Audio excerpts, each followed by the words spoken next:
Hello, my crafty friends.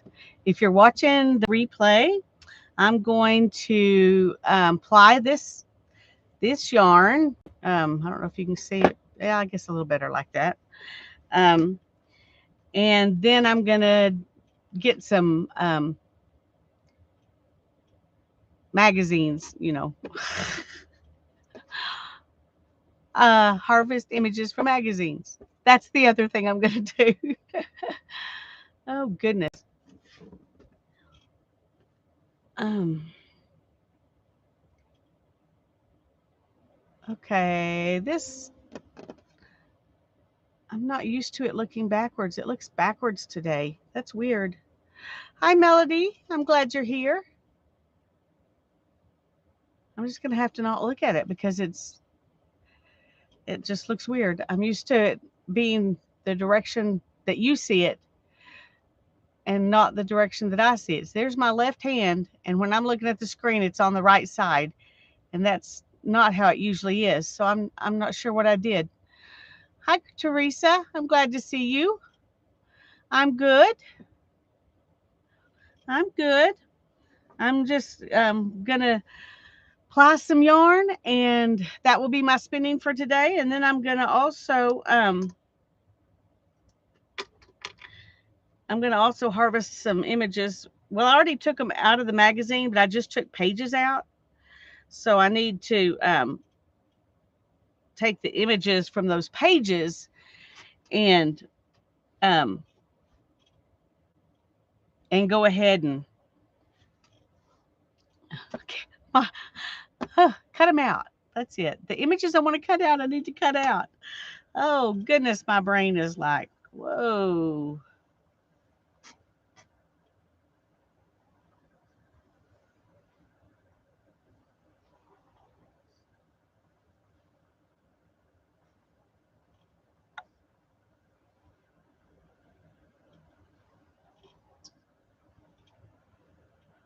Okay, I need to check something.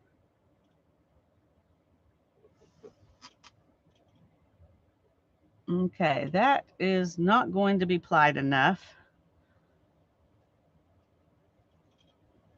So we're going to add some more twist, and I'm just going to do it slower.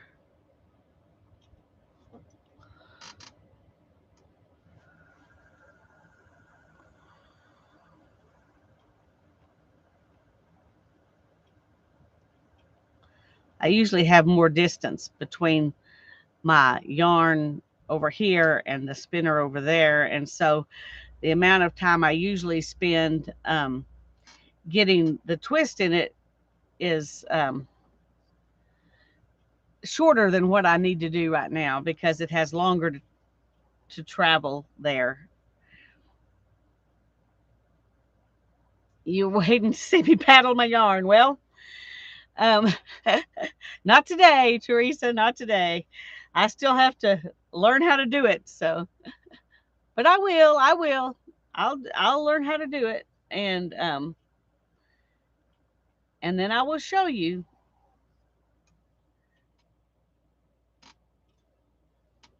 Okay, scooch it.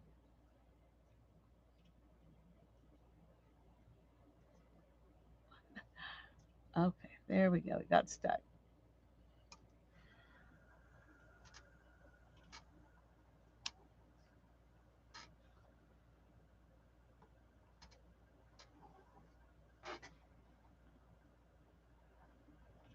I hope it will be too. That's why I bought it. Um, I also bought it because I like to, when I can, support people who have, cottage industry businesses and they're making things like that. So 21 and 22, that's the dates. Yes, that's the dates um for the streamathon. July 21st and 22nd, Christmas in July, or a winter theme if you don't want to do a Christmas theme. That's what we're doing on your calendar. Good. I'm glad.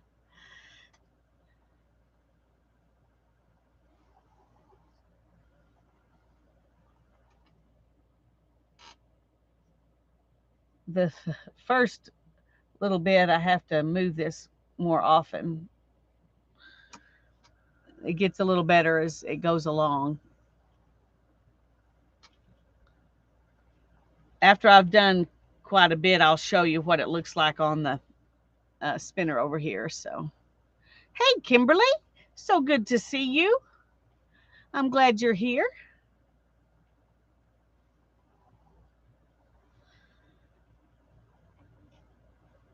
These were supposed to line up, but they're certainly not lining up. I'm not sure what happened, but you can't spin, um, well, you can't split a braid exactly in half. And even if you spin from the same end, you can't end up with it. It doesn't always match up. So, gonna make some cards with snow globes on them to send out. That's a great idea, Teresa. I love it. I'm not sure what I'm gonna do. I'm gonna make a journal, um, but that's all I know for sure. It may take me, the whole time just to get that done. I don't know. I don't know. You're gonna make a journal too. All right, good. I know this is not very exciting, but one good thing about it is I can just watch chat and talk to you, and I don't have to think too much about what I'm doing here. I have to, look at it once in a while, but well, I'm glad you're going to join us, Teresa. You have two 12 by 12 paper pads. That's great. I have, well, I have some in the basement that I'm probably not going to get out because I don't want to go down there and I don't want Hannah to have to go down and try to figure out what she thinks I will use the most. Um, but the, but I have some 8.5 by 11 paper pads, and that's good enough for me. I don't ever make something that I need. I don't make journals big enough to need 12 by 12 paper. I guess that's what I'm trying to say here. And I wasn't doing a very good job of it, but that's what I was trying to say.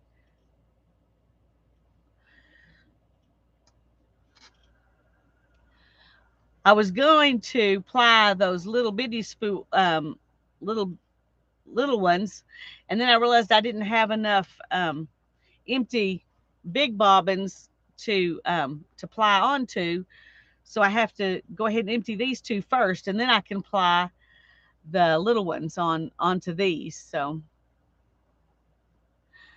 well, I'm glad it's interesting to you. It's interesting to me. I enjoy watching it and hearing about it and learning about it. But part of that's because I do it, and I never know how much people enjoy watching it when they're not doing it themselves. And you can't really see, the colors or anything, um, because I've got the thing so far away because I want you to be able to see what's going on. And um, as we move from one to the other. So, okay, well, good, Teresa. That makes me happy. Hi, Brittany. I'm so glad you're here.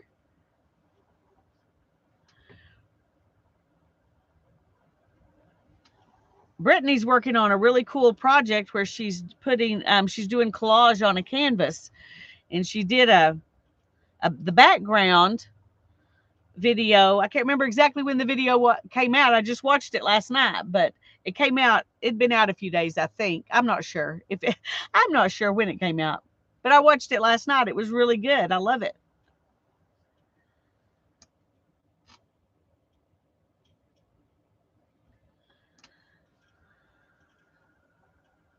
It was last night. Okay, so I wasn't behind. Yay.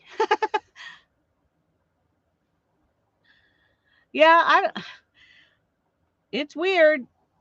It's like the algorithms are they have their own mind about what they do, and I don't understand it. I never really have, but I do know one thing: the algorithms don't like me doing Bible studies. When I did the Psalms Bible study, that was the first one I ever did. I lost probably 30 or 40 subscribers over the first few weeks of that and didn't gain any. And then then, over the first few weeks, it was such a long thing. I finally did start gaining subscribers again.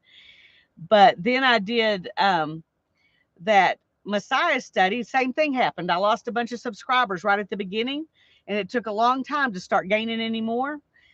And this study on Job, I've lost 20 subscribers since I started it and haven't gained a single one back. And I don't know if I think, most of my subscribers know I'm a Christian, and I guess it could be that subscribers are really leaving, but I really think it's an algorithm thing. And I don't know if that means they just, of course, over the past few years, the amount of ad revenue I get's gone down by 2/3 anyway. And I think that's happened to everybody, but I'm not positive. It doesn't matter. I'm not doing this for the money. It's just interesting to see. Just interesting to see. Brittany says, I'm excited to work on part 2 of that canvas. I think it will only take one more video to finish it. I think so. It looks gorgeous, just as a background. I love it just as it is. I can't wait to see what else you do with it. I had never thought about doing it like that on a canvas, but I think it's great. Hi, Julie. I'm so glad you're here.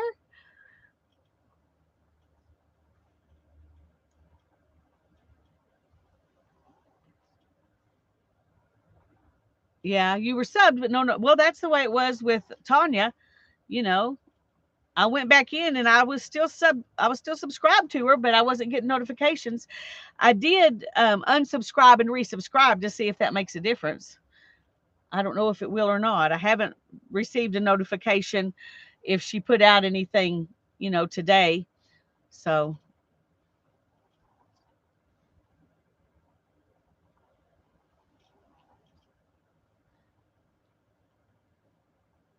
since I don't do live streams, I think that I'll never get enough watch hours to be monetized.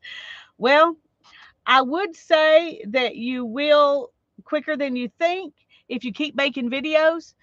But I will have to say that having a baby is going to slow down your ability to make videos because they expect a lot of time and they deserve it. But just keep going. Just keep going. But it's unless you get a whole bunch of subscribers, you don't make much money off of it. I make, I've done okay.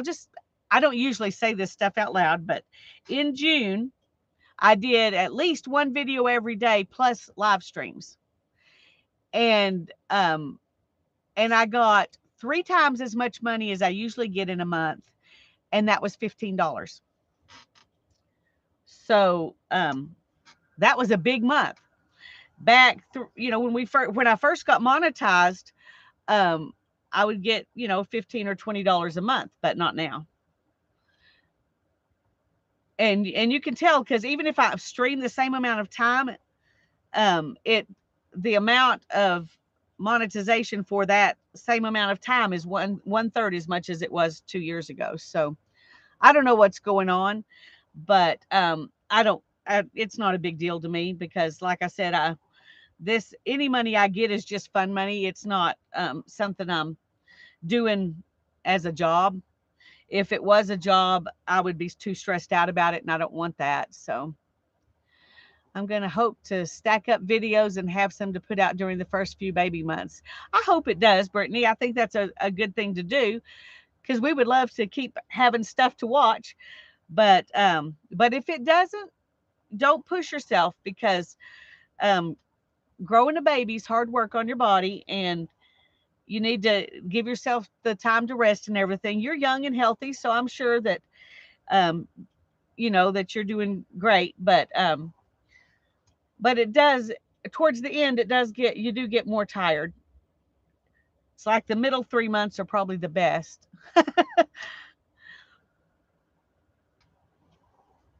I say that from other people's experiences, not mine.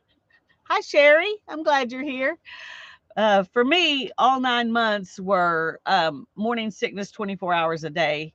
So I never really felt good while I was pregnant, but I still enjoyed it.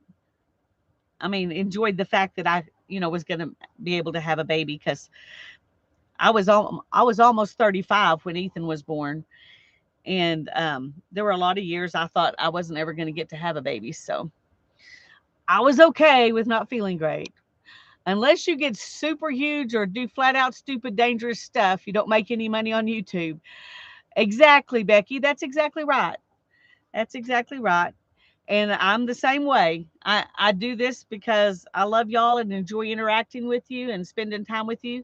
And I like sharing the things that I'm doing. So, um, they have all these rules that you can't say this or do this, and all these things you have to promise are not in your videos. But I agree with Becky. Those are the ones who probably make money, the ones who do all the things that are on the list you have to say you don't do. Anyway, uh, do you want me to send some of the Christmas die cuts I have? I have a couple of Christmas embossing folders. Well, I'm never going to say no to that, Teresa, because I'm going to be making a Christmas journal. But I also have Christmas dies. I don't have anything cut. I have Christmas dies, and I don't think I have any embossing folders that are Christmas, but I do have dies. And I do want to spend a Thursday, um, or I may do it at a separate time. But I definitely need to get my die cut machine out and at least cut out Christmas stuff so I can use it. Ooh, I love snowmen. So I can use it when we make that journal. I don't have a ton of Christmas things, but I do have some, and I want to use them. But right now my everything is buried, so I got to get it dug out. Christmas tree and a snowman, two fun things, yeah. I'm almost going to get the first layer done, and then I can show you what it looks like so far.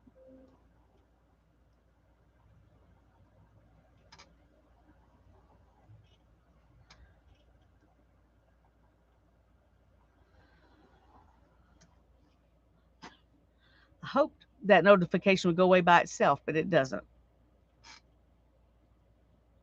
It's a major event getting out your die cut machine.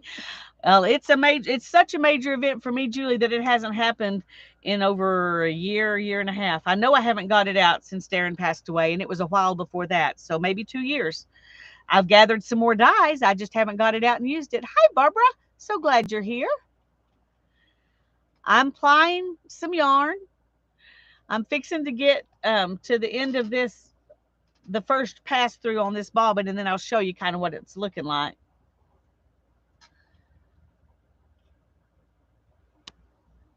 A couple that say Merry Christmas. Yeah. Those all sound like good ones. I have a few stickers. I have some paper, have a little bit of fabric. I think the papers I do have, I'm going to coffee dye so that the backs of them won't be white. And I'm going to try to get that done before we get started, before the streamathon. So I'm saving coffee. But hopefully a couple of 3D stars. Yeah, you've got a great collection, it sounds like.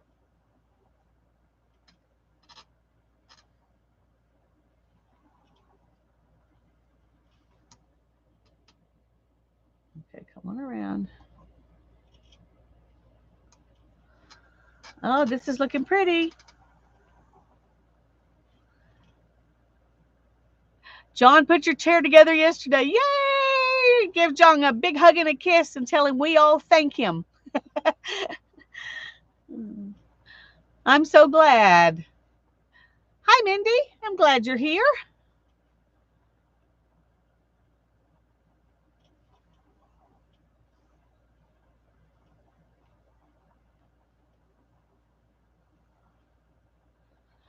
Doing it this slow is going to take a while. It usually it's faster. Well, it may not be. It may just be that I'm usually watching videos when I do it. I can take some pictures and post them and let you say what you need to add to your collection of cuts. Okay, Teresa, that's sweet of you. Thank you. Honestly, I don't even know what I'm going to do. I do know that I think I'm pretty much doing some traditional red and green, although on the dark side. of red and green, not the orangey red. And I like any color of green. So if you can do, something like that, and um, I've got some that are trees, some dyes that are trees, and that's the main thing I can remember. That's true. That's true. Thanks, Teresa.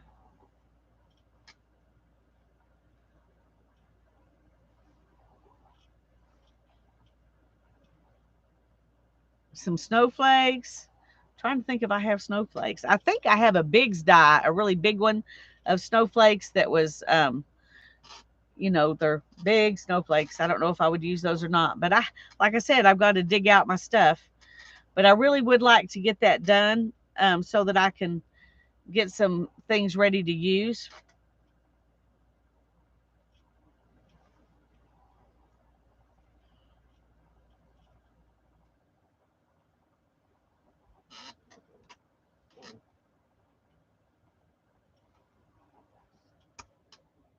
Okay, I'm going to pick this up and bring it over here so you can see.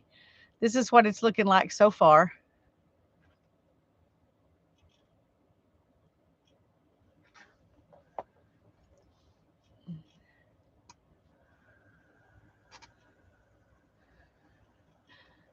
It reclines. Cool, Julie. That sounds wonderful.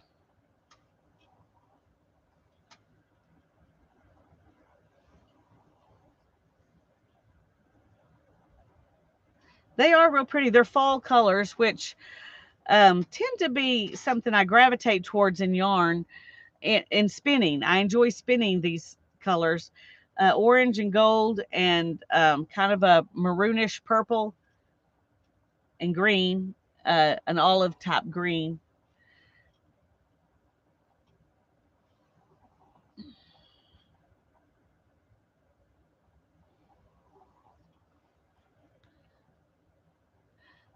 Brittany says, I ordered a 50-piece mystery die set from Timu because I saw someone else haul it and it should be here this week.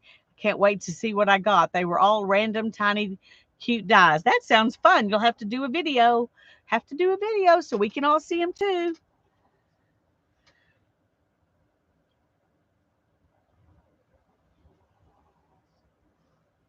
No buffering so far. Yay!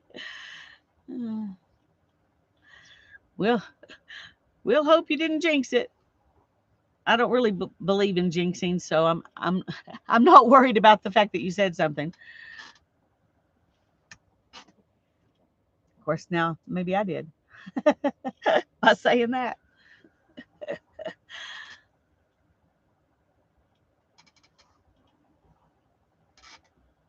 I had a friend when I was in junior high, and oh my goodness, her family was so superstitious. I felt like I couldn't do anything without her having some superstition that it was going to be horrible for me. I finally told her, I said, you're a Christian, you believe in Jesus. Why are you so superstitious? And she couldn't answer. She just looked at me. Hi, Star Troll. It has been a while since we've seen you. Welcome. That's right. We have Jesus. We don't need superstitions.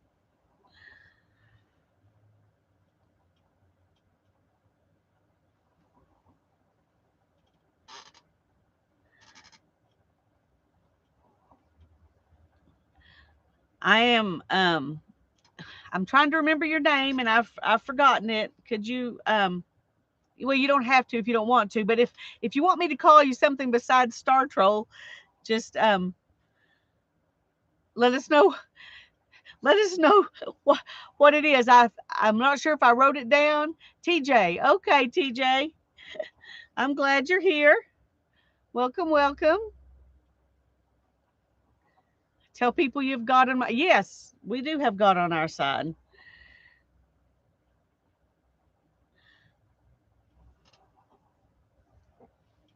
Okay, let me move this around a little bit here.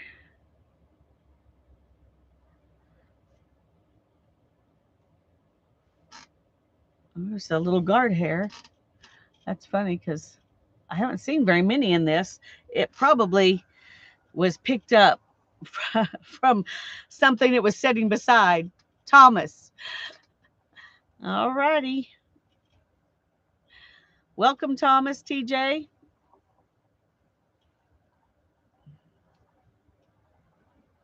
I should be able to remember that because um,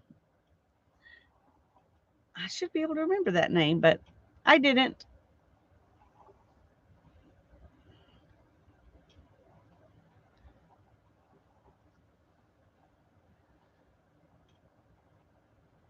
As I get the next layer, I'll show you that because it changes as you go.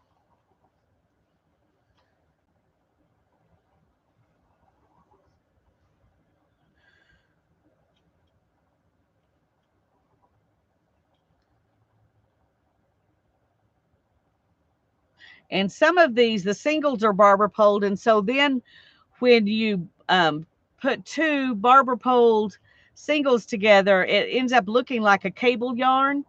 And the cable yarn is where you ply two yarns together and then you take those two yarns and you reply them together. Um, you reply them together, and so it has a kind of a beaded look rather than a let me do this, and I don't know if you'll be able to see, but I don't think you can. I don't know if I can get this down enough that you can tell or not. Anyway, instead of just looking round, it looks kind of like beads. Um, and I don't think I got it to really show up good, or I picked a bad spot for it. But anyway, I should have changed my thing while I was there.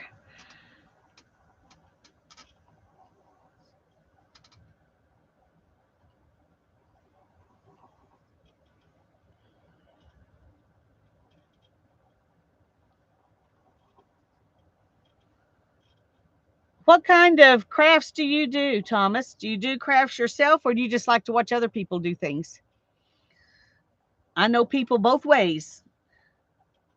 My husband was not crafty, but he didn't mind watching me be crafty.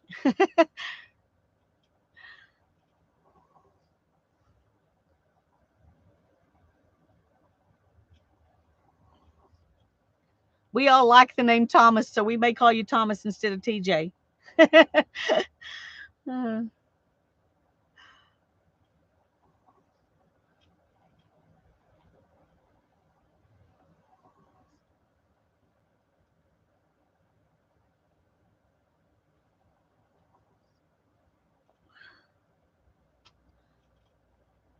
Whittling, cool. That's something I've never tried it unless you count carving stamps. I whittle at erasers to make stamps. I don't know if that counts or not. I would love to be able to do that. I had a friend of the family who he whittled birds, and oh, he did amazing birds. It was really cool. Teresa used to whittle a little. See, we're learning new stuff today. I didn't know that about you, Teresa. Very cool. That's something Darren wanted to learn, um, but he was waiting. Don't wait, folks. If you want to learn something, go ahead. Don't wait till later. Don't wait till later. Oh, I need a little more there. You whittled a canoe for your daughter. Very cool. I'm assuming it was a little canoe, not one she could ride in. That would have taken you a long time, probably, Teresa, unless you're a closet oh, one of those guys who carve things with chainsaws. It was for a diorama. Okay, that's kind of what I figured. I didn't figure you were whittling a canoe with a chainsaw, but you never know. You could surprise us all. We all had things we could do in our younger years we can't do now.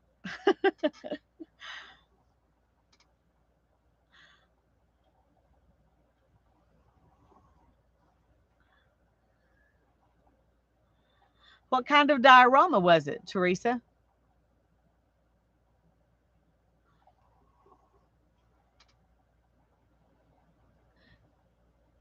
Oh, there you go.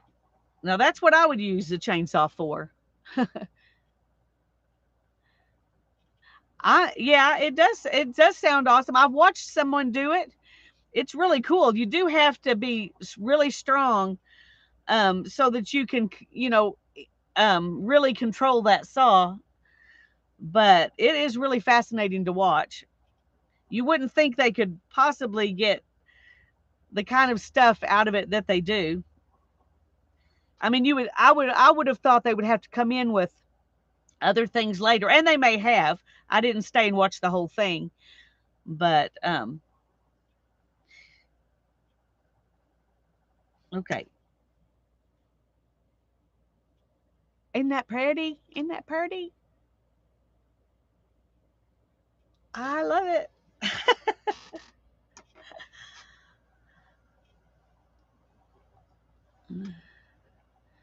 It was a study on the Choctaw Indians and showed the modes of transportation and where they live, made teepees and fire logs. Very cool. Thanks, Julie. Thanks, Thomas.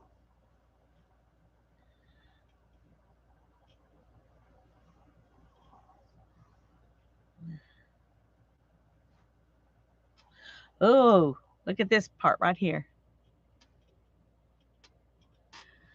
I just wish y'all could really see it. You can't really see it, but I wish you could. I'm loving the way these colors are blending.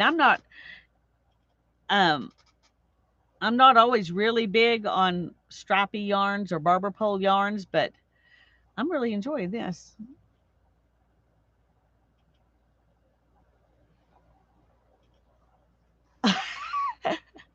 It would go well with your hat. Well, I hadn't really even thought about it, Teresa. To be quite honest, I was probably going to stick it in my pile of stuff that I need to do something with. I really do want to weave a ruana, and and it will take a ton of yarn, but I have to have stuff that I think will work well together, even if it's going to be like a coat of many colors, as far as that goes. But I can't use the big loom we have because it's too high. And I gave away my smaller one because I didn't realize this one was going to be so high, and I needed a space to put this one. I knew it was going to be big. I just didn't know it was going to be so high. So I gave away the other one, and I'm glad I did. That lady needed a loom, and I'm glad I could have helped her out. But now all I have that I can use is a rigid heddle loom, and so about 16 to 18 inches is as wide a piece as I can weave right now. So I would have to do it in strips. And so I'm still trying to think, do I want to do more strips or less strips? And then I would have to, sew those strips together. So it is something I definitely want to do, but I haven't got it done yet. A ruana is kind of like a poncho. Just a second. Um, let me find some paper. Okay. It's shaped the it's shaped like this, and it usually has and you don't have to put a circle in it. You can just open it right here. And then it usually has some fringe. But you take, this part goes in back and this part goes in front. And some people put little slip marks in here, and then they put a belt from the back to come through those slip marks in the front. And some people fold this back and then they sew it together down here so that it's more like a coat type thing. Um, but it's kind of like a poncho, except it's square instead of triangle-y. And I can't remember where they originated. One of the South American countries, I think, but I'm not 100% sure. But but I've wanted to make one ever since I started weaving, but I wanted to make it with hand spun. And so since it takes so much yarn, um, I needed to go ahead and like Clint Eastwood wore. There you go, Teresa. That's pretty much, yeah. Yeah, they're really warm and comfortable. And because of the way they're made, you can wear them over a thick sweater or a thin shirt. You know, you can make them out of cotton and use them in the summer, or make them out of wool and use them in the winter. They're really versatile things, but I haven't made it yet. I'm still trying to decide if I want to make it with 4 thinner pieces or 3 thicker pieces, and let that third piece in the back be well, yeah, I just couldn't do that. Oh, there it goes. Sorry, Julie. In the back, you could have 3 pieces. In the front, you would have to have 4, 2 of them half as big as the middle one in the back. So that's why I'm trying to decide if I want to just go ahead and do 4, or if I want to do 3 and then on the back and 4 in the front. But I still have some kitchen terry cloth towels on my rigid heddle loom that I've got to get off of there and go ahead and make into kitchen towels instead of just sitting there. That way it'll open up that loom. But before I can use it for Ruana, I have another scarf to make for my stepsister. I was going to make it. I started work. I got the yarn spun in November of 2021, and I was in the middle of making a scarf for another friend when Darren passed away, and I still haven't finished that one, much less got started on Darla's. So I just gotta get busy. But I'm trying to do too many things. I wonder if someone needs me and is causing interference of some kind. I don't know. What all kinds of crafts do I do? I do everything I can. I make journals. I do mixed media stuff. I spin and I weave. Crochet. I haven't done much crochet on the channel, I don't think, but um, I'll do lots of paper crafts, making books, all kinds of different books. Some of the books are finished when I stop, and some of them are books that other people can use to add stuff into or to write in. Um, and that's what I enjoy the most, I think, is making books and spinning. Those are my 2 favorite things. But I'm trying to think of, I've done, I do a little bit of painting, but I'm not very good. So my painting is pretty much limited to art journaling, and not painting on canvases. Hannah and Ethan are the artists in my family. They're both very talented at drawing, and Ethan doesn't paint, but Hannah paints. Paints. She does really beautiful stuff with watercolor. But now she's started oil painting. So I pretty much do all my stuff as mixed media kinds of stuff.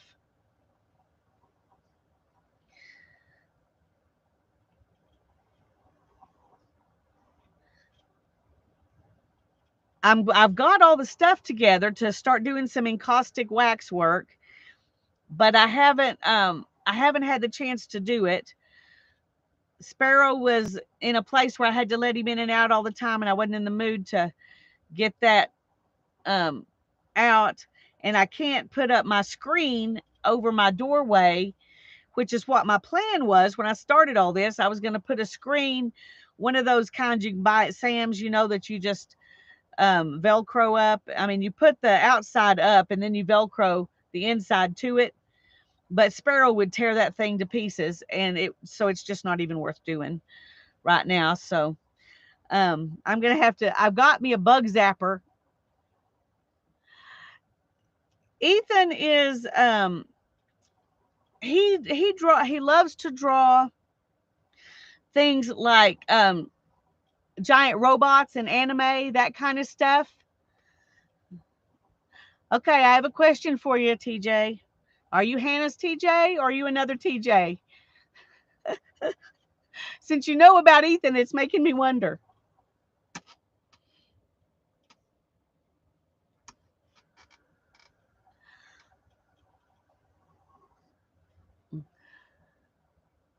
But he likes to draw things that are, you know, well, like I said, like giant robots and things like that. They're very technical and detailed, and he does a great job with it.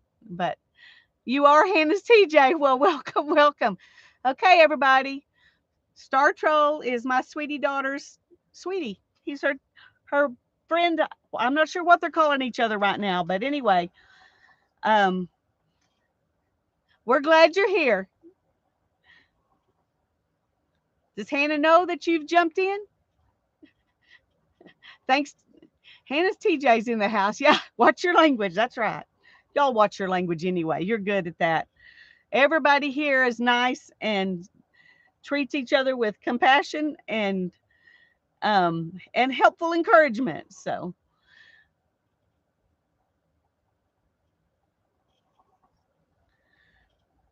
but Hannah doesn't spin as much as I do. She likes it, but she likes her painting and stuff more. But she still, collects stuff. She knows you do. Okay. Well, I didn't know until now, but I'm glad to have you.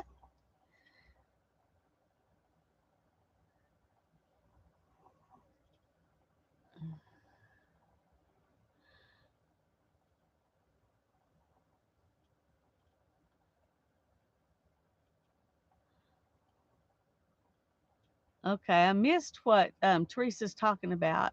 I'm gonna have to stop this so I can go back and look. Okay. I watched Patricia over at Le Cafe Craft make an ephemera holder out of a book and three of the green hanging folders. It was so great. Oh, well, Teresa, put a link in. Put a link in. If you can find it, put a link in. I would enjoy watching it. Julie already found it and subscribed, but um, put a link in so I can go watch her. She's a trip, huh? Well, I like fun, interesting people.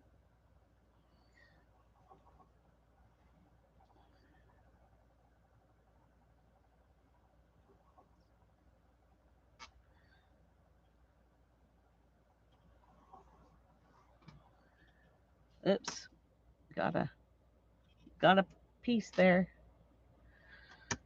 I've got a little bit more, and I'll have this layer done, and I'll show it to you again.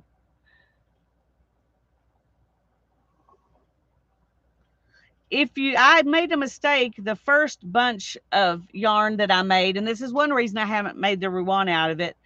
But the first bunch of, not just one skein though, bunches of skeins that I made using this spinner, I wasn't plying it tight enough, and so the yarn is it's just, I don't know how to explain it. Um, Instead of looking tightly plied like this, it's, well, it's not that much, but oh, I can't show you. Anyway, I learned that I have to go slower and give it more time to get more twist in. I wasn't giving it enough time. I was trying to ply it about the same amount of time that I spin it. And if you do that, you don't get enough twist in it to hold it together really good. Barbara's here with her coffee. Yay! Your plumbing has been stopped up since Saturday. Oh, I'm so sorry, Barbara. See, if you lived in Amarillo, Hannah could get you set up and get somebody over to see you real quick. Of course, you live in a much prettier place, but Hannah's not there to get you set up with the plumber.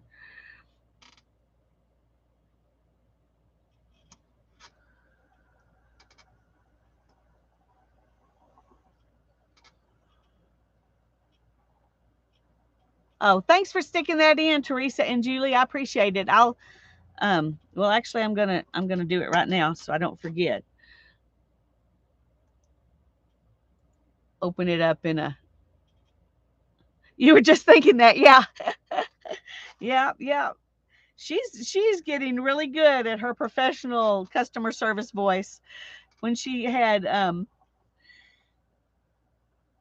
when she had to do on call, I was it was funny. You could tell a big difference between her normal voice and her professional on call voice. I mean, her professional customer service voice.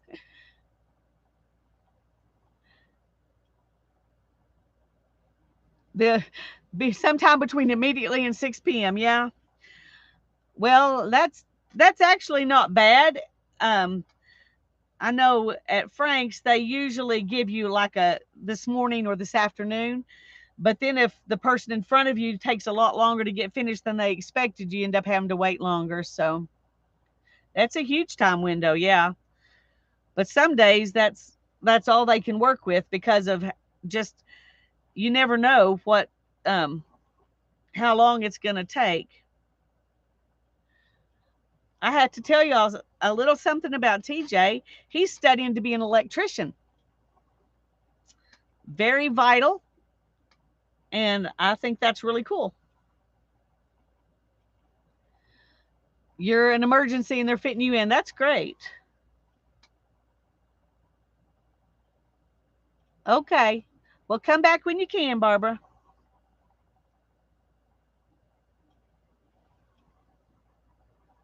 Okay. What is that, Teresa? Is that the same? They are indispensable. I agree. Never going to be without a job. That's for sure. There's always, we always need them. Our house still, we probably still need to call an electrician to come and upgrade us some more. It's an old house. It's been upgraded twice, I think, different parts of it. Because, when you think about this house being built in 1926 and the kind, what electricity they put in then, is a few for lights, maybe a toaster and a refrigerator. But now we've got everything under the sun that you plug in. So never ending ephemera book video. Okay, cool. Yours was 1919. Well, you probably have, unless yours may have been updated completely. Mine hasn't. Okay, go work. Thanks for coming in, TJ. Thanks for letting me introduce you to my group.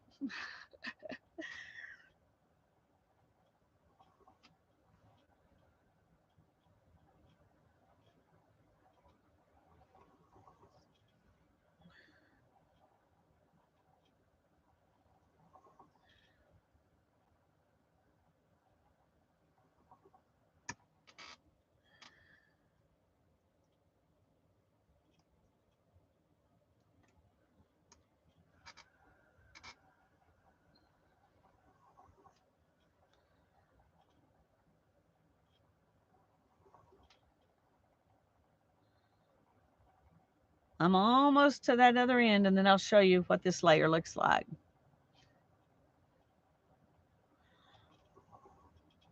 You're welcome anytime, TJ. Anytime. I'm going to have to call you TJ now because that's what Hannah calls you. That's what I'm used to. Although I do like Thomas. I do like that. Need to replace 2 floors and windows. We had our windows replaced, oh, I don't know, 10 or 12 years ago. Um,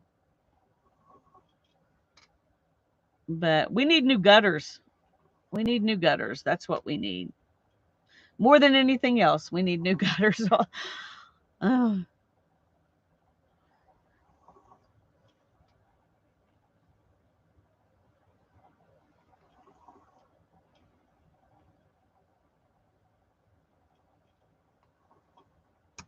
okay.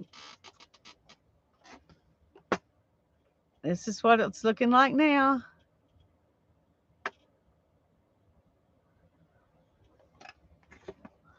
coming along.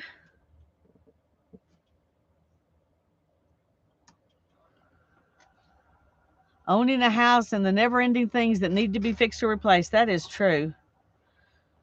I tell you, when since we've moved into this house, 90% of the things we've needed to be done by plumbers or HVAC people, except for the roof and the windows. But as far as repairs go, most everything's needed to be done by HVAC and plumbers. And so Frank's has been doing, all that work for us every time. So I always know, I can trust that it's going to get done right. But Teresa says, I did have good windows, but I let someone stay here that was taking a lot of drugs. I didn't know that the time and they busted out some windows. Oh my goodness. That's terrible. It's, of course you're the one to replace them. Yeah. Well, that's sad, Teresa. I'm sorry that happened to you.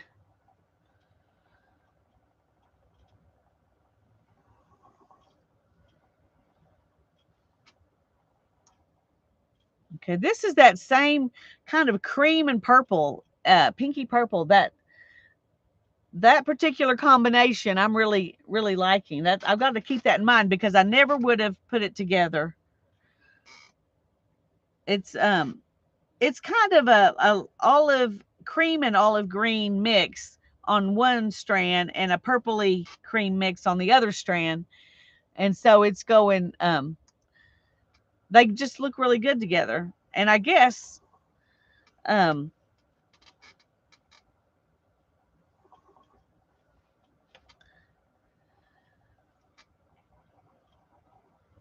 broke you from trusting family. Yeah. And that's sad. You'd think if you could trust anybody, you could trust your family, but um, there's always that someone, probably in everybody's family, there's that someone, a cousin, an uncle, or whatever.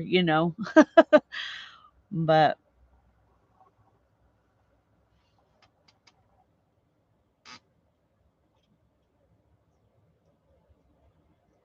okay, come on.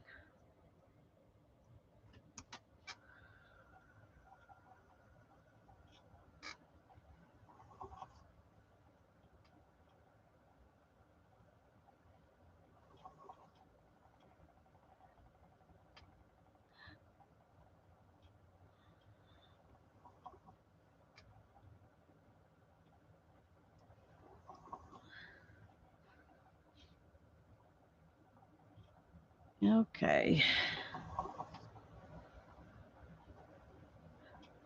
This is taking longer than I thought it would.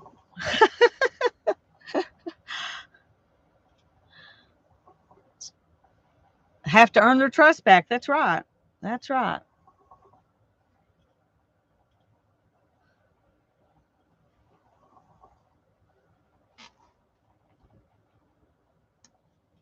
Okay, now that same olivey green with the orange looks really good too.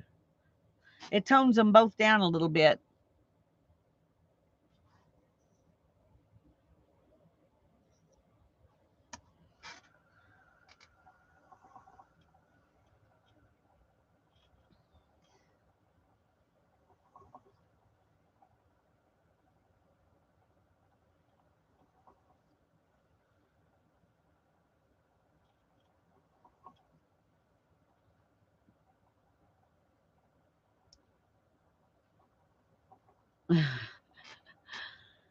Well, I understand that too, Teresa.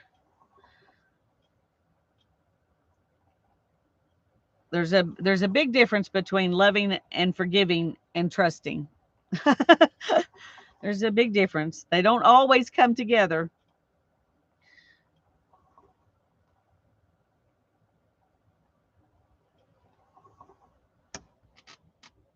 All righty, move it this way a little more. It's coming along. It's coming along.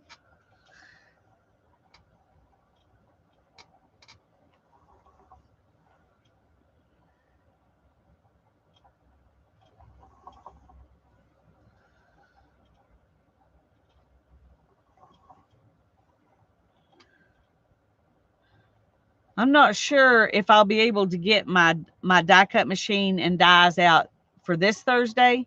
I would love to say I could, but I'm not sure I'll be able to. We're going to be trying to work on getting that apartment where Ethan can move into it. So that's what I need to be working on this week. But it's called guarding your heart. Yeah, and you have to. Unfortunately, you have to. There are some places in this yarn, and I should have showed you that because that's what made that piece was what made me think about it, where there's a much thicker piece, and and then the plying looks completely different than it does when they're the same size. Okay, there's a little bit. You can see, maybe you can't. It's a looser looking ply than this, um, because when you have a big one and a little one, the little one twists around the bigger one, and so it doesn't look the same as when they're the same size. That definitely makes your yarn look hand spun when you've got that going on.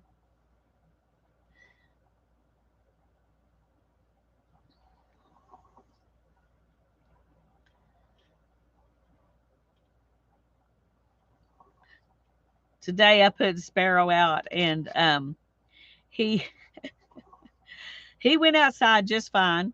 Went over and laid in the sun, and then when I was ready to put him back in, boy, he was ready to go into his crate where it's nice and cool. But he likes the sun, but he likes to come back into the cool house too. So he's kind of like me. He wants it to be a perfect temperature. uh,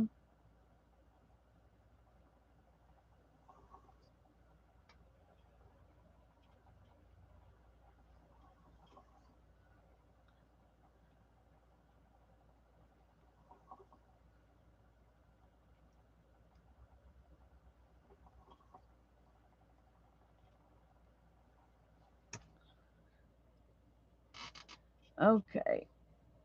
Um, I'm going to sit here for a second.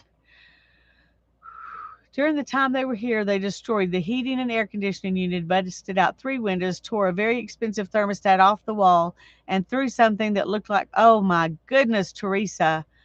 I am so sorry.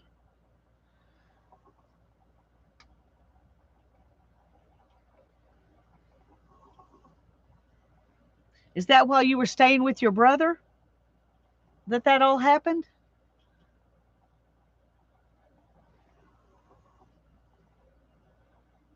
Quickly, yes, absolutely. As soon as you know, you got to.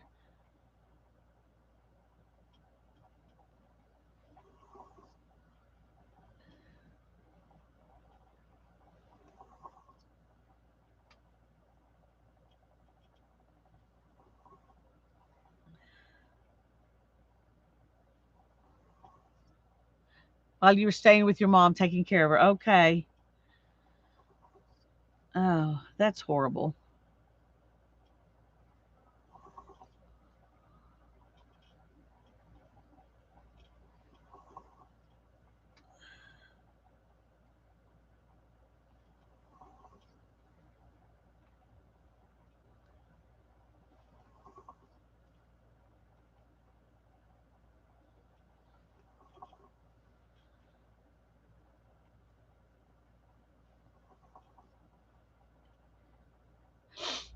Still repairing the damages.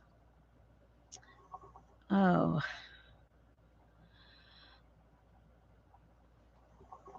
Uh. Before we moved in here, we painted the kids' bedroom, and we scraped paint off of all the woodwork around around the house. And then we thought we would paint it when we got in here, but we never have. So it looks like we did this great rustic, distressed look stuff on all of our um, all of our woodwork, and the door to the kids' bathroom looks the same way. And I had a friend come over and she went and she used their bathroom. And when she came out, she said, I love what you did with that door and the and the woodwork in that bathroom. It looks so distressed and cool. I was like, yeah, it's called laziness. We never did finish. But I was like, okay, yeah, we just have we've distressed it on purpose. It's not because we're lazy. The real reason that we never got it done is because we needed to sand it more. And I know there was lead paint under there, and I wasn't going to be sanding it with my kids in the house. And we were never in a position to be able to go stay somewhere else for a while in order to get that sanded and painted. And so it just stayed like it is.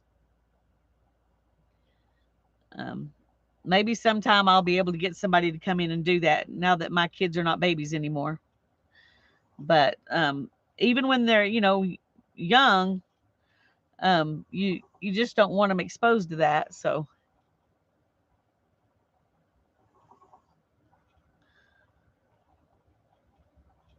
my whole house is distressed. I have to sand my ceiling and replace my door facing because someone locked the other someone out and busted the door frame. Oh my goodness. Well, my ceiling, oh, I would love to have my ceiling redone. Somebody in the 70s put a popcorn ceiling in this house with glitter. It sparkles. I'm like, ah.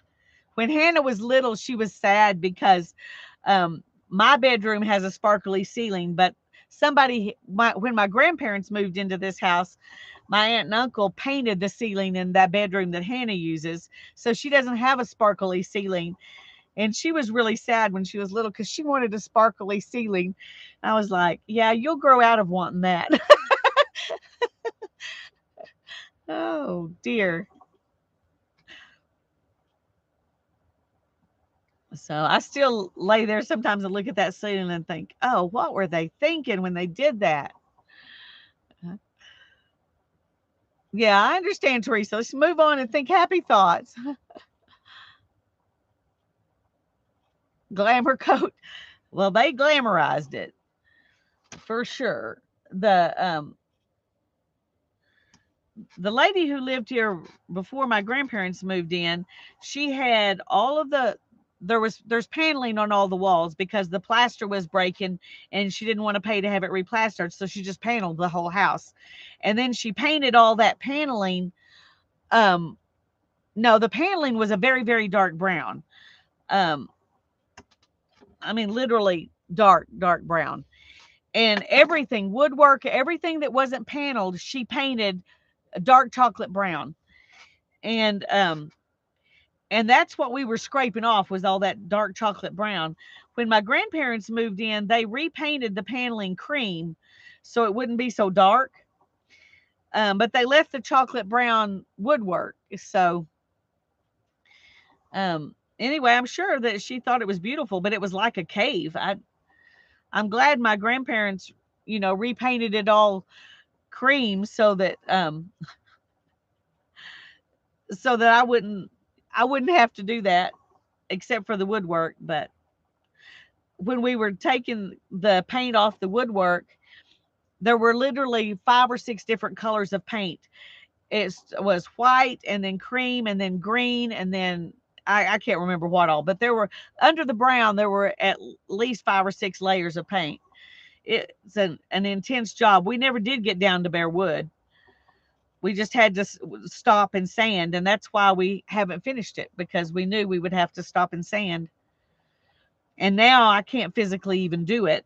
So Hannah and Darren redid her room back several years ago and repainted her room. So her room looks the nicest of any room in the house.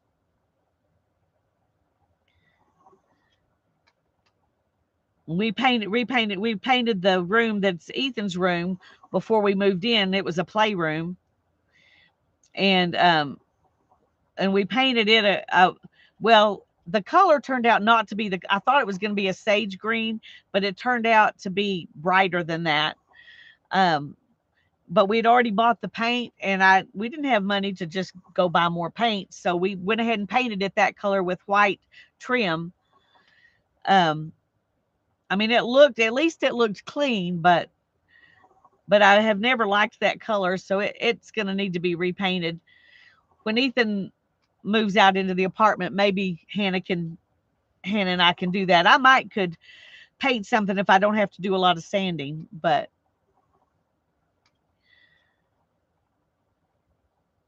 had to use paintbrushes to dust the walls. I hated to clean that bathroom. Yeah. My uncle did that to my aunt's bathroom walls. Oh, yeah.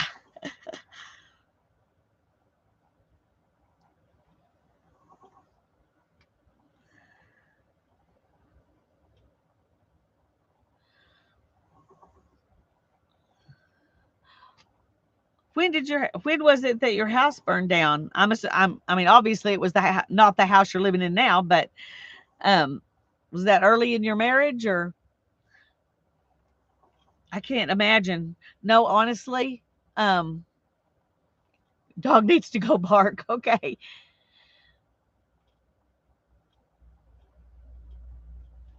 Oh yeah.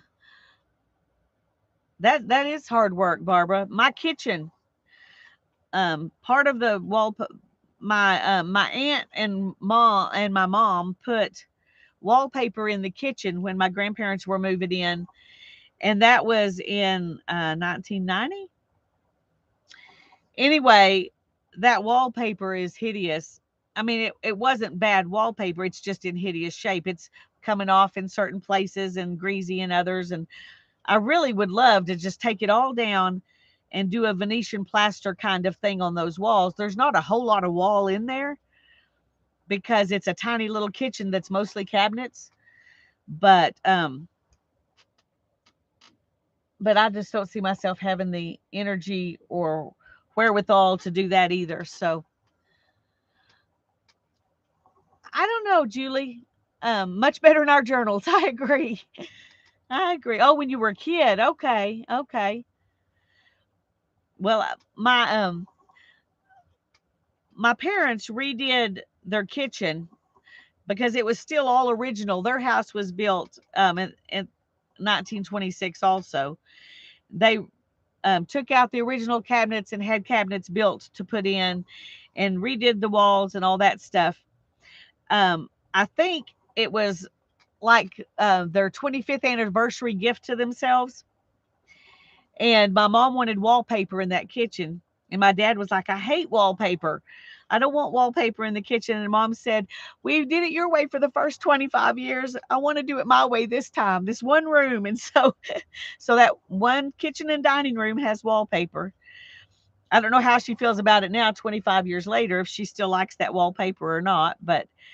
Um, but she really loved it when they put it up. Your bucket list kitchen, yeah. Yeah, well, my whole kitchen just needs to be completely redone. The drawers are falling. When you pull them out, they go thump, and if you don't hold on to it, it's going to fall right to the ground. Um, and all that we tried to redo the runners underneath the drawers one time, and those broke right away because they're plastic. That's ridiculous. They should never put plastic runners in something that's going to be opened 100 times a day. But that's what happens when you buy cabinets on the cheap. And my grandparents were very frugal people, and they did not spend more money than they had to. So the cabinets looked really nice, but they don't work very well. The doors work fine. It's just the drawers that don't.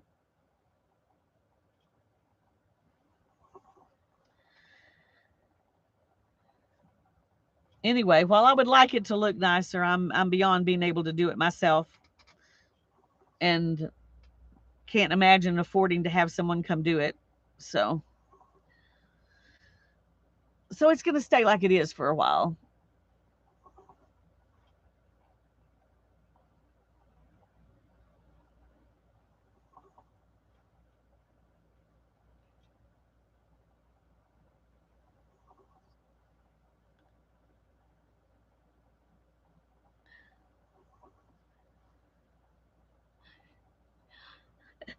I I have seen some wallpaper that I liked okay, but it's, when you paint something a color, it can last longer than the next phase. But wallpaper, um, what's in style for wallpaper changes, and you can't clean it well, and there are lots of downsides to wallpaper. But get the church together for a working bee at your house. I'd be too embarrassed to have them come in. That's the truth. The way it looks right now, it'll be better once we get Ethan moved into the apartment, because right now, when he moved back home, um we just stuck everything everywhere. Because we thought he would have already been moved in by now. We weren't expecting it to take this long. And so we have stuff just all sitting around everywhere, piled on top of this, piled on top of that. And then, of course, all our crafty stuff is piled in any other place that's available. So when you have three collectors, it's hard. Um, but Hannah will have the chance when Ethan moves out to kind of go through her stuff as she moves her art stuff into his room. And that'll give her a chance to kind of go through it and see what she doesn't care about anymore.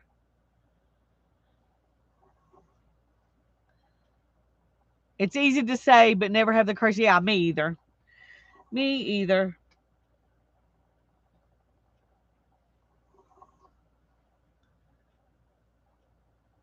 Our plan was to just do, kind of one room at a time, but it never happened.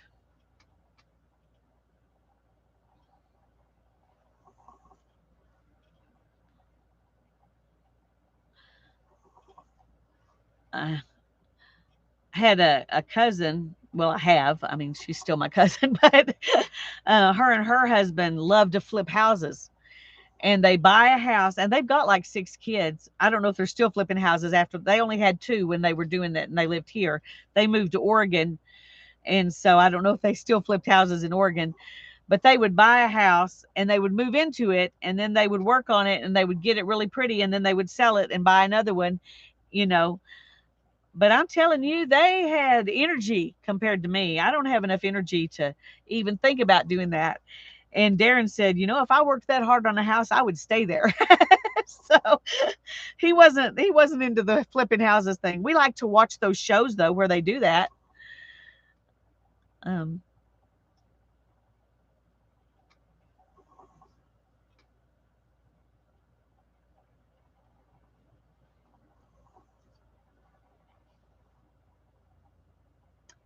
Here's that green and orange combination again. I don't know if you can really see it. It's not that easy to see. When after I get it washed and everything, um, I'll get it where you can see it a lot better. But right now, it's not that easy to see.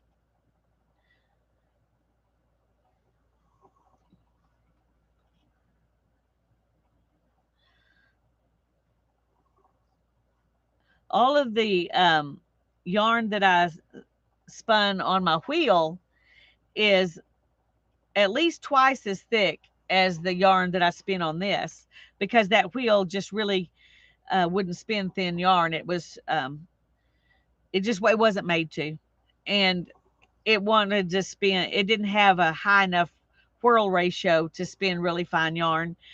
I thought for a long time it was me because I didn't understand enough about it to know that this is what this wheel will do. So I have quite a bit of yarn that's thicker than this, but it's not it was my beginning yarn. And so um, I don't like it as much as the stuff I've done lately, although I like the size of it. It's a lot better for some things than this thinner yarn, but for a Ruana, this thinner yarn will work really well. And it also depends on what kind of wool you're spinning, because some breeds of wool, once you wash them, they puff up, and they'll get, like maybe twice as big or 1.5 times as big as it looks before you wash it. So which is kind of cool. But you can tell when you're spinning them which yarns are going to do that because they feel spongier. I had one of the braids that I'm wanting to spin is Targi, and it's a real spongy yarn like that. So I'm really looking forward to that. That'll be fun because I've been spinning similar things for a long time. And this was a I think this is merino braid. I'm not positive. Um, but I can't wait to spin that. I've also got a Polworth braid, and the one that I was spinning Sunday is BFL Blueface Leicester. And so I'm trying to get a bunch, and then I'm spinning the dark brown and light brown that I was spinning another time is Navajo Churro and Rommeldale CVM. So I'm really enjoying having a bunch of different kinds of yarn, of wool to work with. When Hannah and I first started spinning, you could buy merino or you could buy fleece, and and you probably could get some of the other stuff, but I didn't know where to look then, and I didn't have enough money at that point to buy it anyway. So we just bought what we could find. I've also got some alpaca that I need to get out and spin. It's packed away in a box, a Tupperware kind of thing, um, back under a table with stuff in front of the table. You need a nap? Well, go take a nap, Teresa. If you need one, go do it. I certainly would not. Um, I wouldn't mind if you did. You're back, done with work for the day. All right, cool. Well, I'm glad you're back. Hannah said that when you get through with your rounds, then you come back and do a bunch of paperwork and stuff, and then just kind of hang out. Is that kind of how it goes? That's her understanding anyway. I hope I didn't embarrass you earlier. Um, but she really is very, very fond of you. Very, very fond. I'm glad. Good. Um, I've watched y'all's friendship grow, and I'm impressed with you as a young man. I am. I have to say that. I'll tell all these people I'm very impressed with this young man.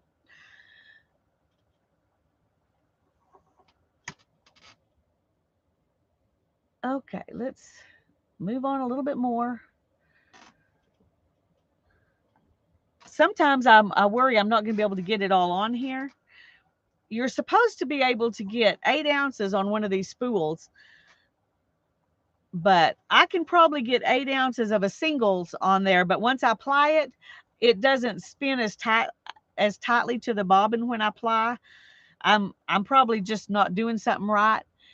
But oh, not paperworks. Okay, I must have misunderstood her. There's no paperwork. Go to the gym. Well, that's good. That's neat that they have that available for you. A bonus.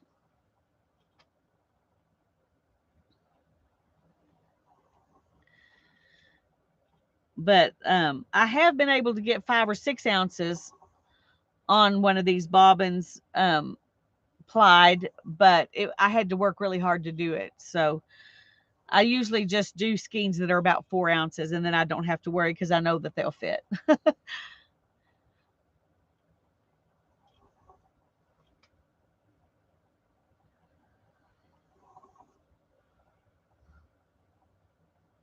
Oh, here's another fun combination. It's kind of just cream and purple. I really wish y'all could see this better. Um, if I have my camera not on autofocus, because when I have it on autofocus, it does a bunch of stuff. It vibrates and stuff that I don't like. Or I could make it autofocus and show you, but I haven't figured out how to make it autofocus when I'm streaming. So Tried to take a nap earlier, but not having a lot of luck sleeping. Oh, Teresa, I'm sorry. I've had trouble sleeping, well, all of my adult life. I don't remember having trouble sleeping when I was young, since, I mean, like in school. But once I started working, and well, the first 10 or 12 years of my adult life when I was working, I was also going to school at night. And those night classes would kind of get me amped up. And then it would take me, really late to get to be able to calm down and go to sleep. And I still have that same issue. I take melatonin. It just sometimes if you take too much, Teresa, it's bad. Um, I found that out the hard way. If you start with like 1 milligram or 2 milligrams, and then it might not do that. If you start with 5 or 10, then then it can do that. I haven't ever had that happen to me, but I know when I took too much, it made me more awake instead of helping me sleep. But I do take melatonin and it does help me, but but it's not. But I just I started out. I changed and started taking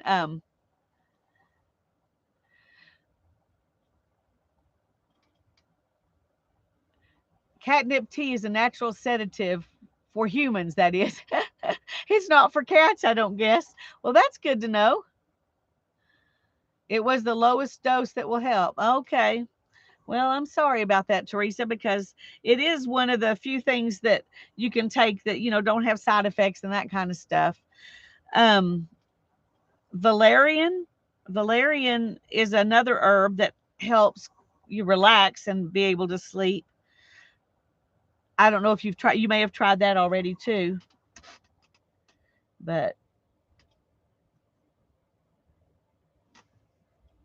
okay, we're about to get this next layer and I'll show you again what we got at this point. It's the dreams. Yes. Oh, honey, I understand that. I do. Chamomile helps. Chamomile helps Hannah. All she needs is a cup of chamomile tea. That works for her. It doesn't work for me. But I'm a hard case when it comes to trying to sleep. Um, yeah, the first few months when Darren passed away, after he passed away, I had panic attacks. I would wake up every morning feeling like I was couldn't breathe from panic attacks. Thankfully, that has stopped. But hi, Sherry.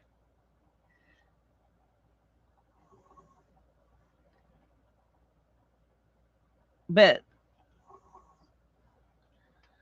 anyway, I'm sorry that that's not helping you.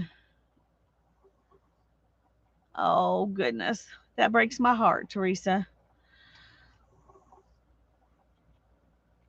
Yeah, my dream is different. It's from when he was in the hospital. I don't want to talk about it. But yeah, those kinds of dreams are hard.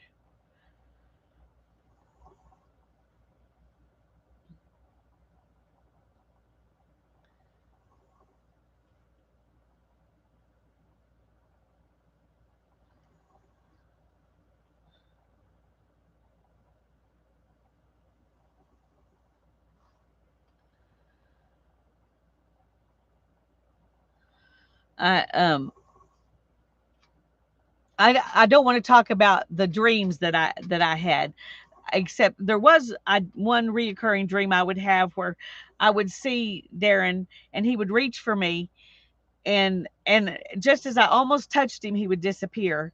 And I had that dream over and over and over.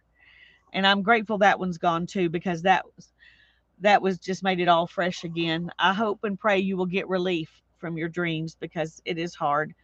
I know it's your brain processing, but it's still hard.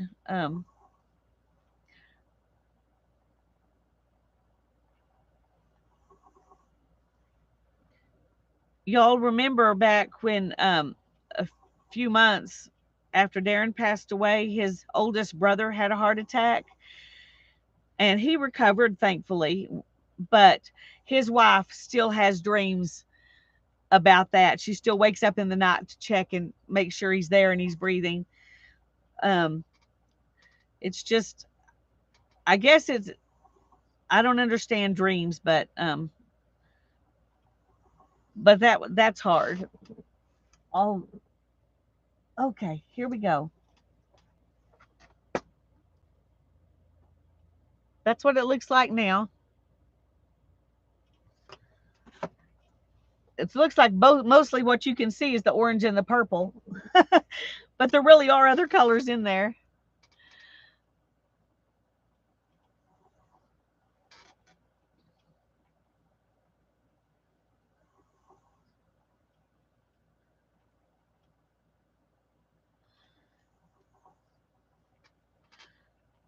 Next time I stream on Monday, I'll do some spinning instead of just plying. But I think spinning's maybe a little more fun to watch. I mean, it's fun to see it ply up, but it's easier to see what's kind of happening with spinning. Feels like you're actually watching something happen, but covering your keyboard up with your project and you have to empty it to type. No. Well, Barbara, are you having fun with your project?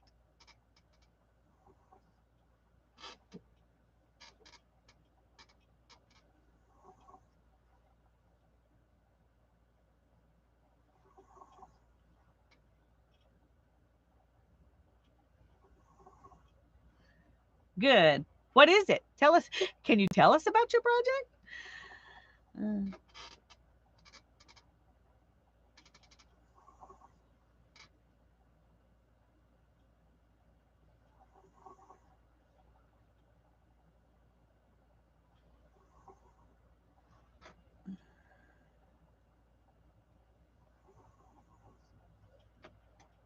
I'm really looking forward to our streamathon.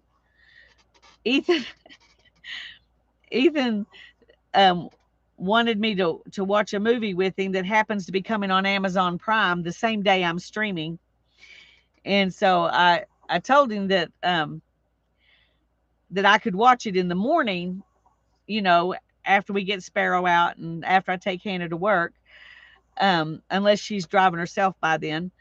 I could watch it then. And he said, well, I thought you might be wanting to sleep all day before 3 o'clock. I was like, no, I'll sleep the next day afterwards. Sort of addicted to making hidden paper clips. So I'm working on another batch of 10. I made a painty paper page for the background. Very cool. Did you make a video? If not, you at least need to show us in pictures in the group.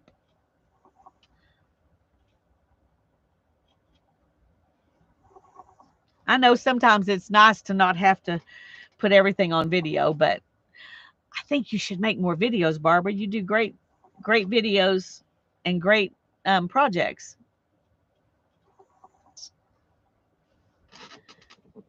Okay. Oh, I got to stop a minute. Plying in this position is a little more difficult than in my recliner too, because I have to lean over, and so my shoulders get tired.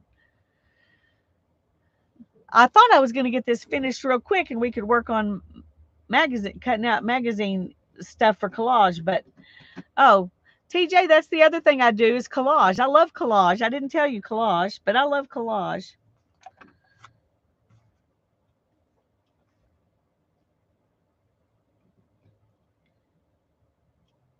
Okay, post a picture. That's fine. I understand. Oh, goodness. If I do something in the house in my chair, it doesn't get videoed. But if I come out here in the studio to do it, I go ahead and bring my camera and videotape it. So that's kind of how I decide whether I'm going to make a video of something or not. But oh, this is Let me see if I can show you. This is how much is left on each of these. I think it's about um, a third of what was on them. So hopefully I can still get it all on here. I can't remember how much this weighed. And so I can't remember if, I don't know if it'll all fit or not. I just want to get it done. So collage is where, well, just a second. Let me show you. Let me just show you.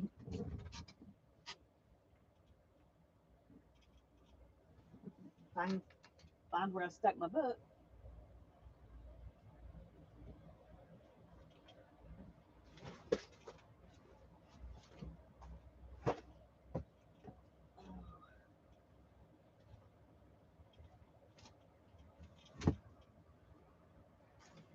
Oh, don't fall, please. Thank you. All I need is a craft a lunch. That would just be dandy. Okay.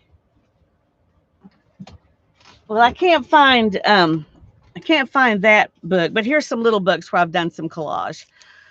So where you take things out of books or magazines and then you glue them down and make a completely different picture out of them. So there's one. Let's see. I haven't done a lot in this book. It's kind of a new book. Oh, well, that one's stuck together. Okay. There's one. So this is new and this is new. She's different. You know, it looks like it's all one picture, but I remade it. And it's kind of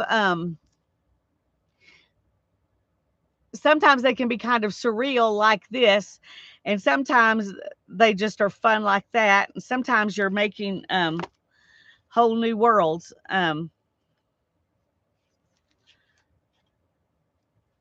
So here's another kind of collage. There are lots of different kinds of collage, but I like these kinds of things.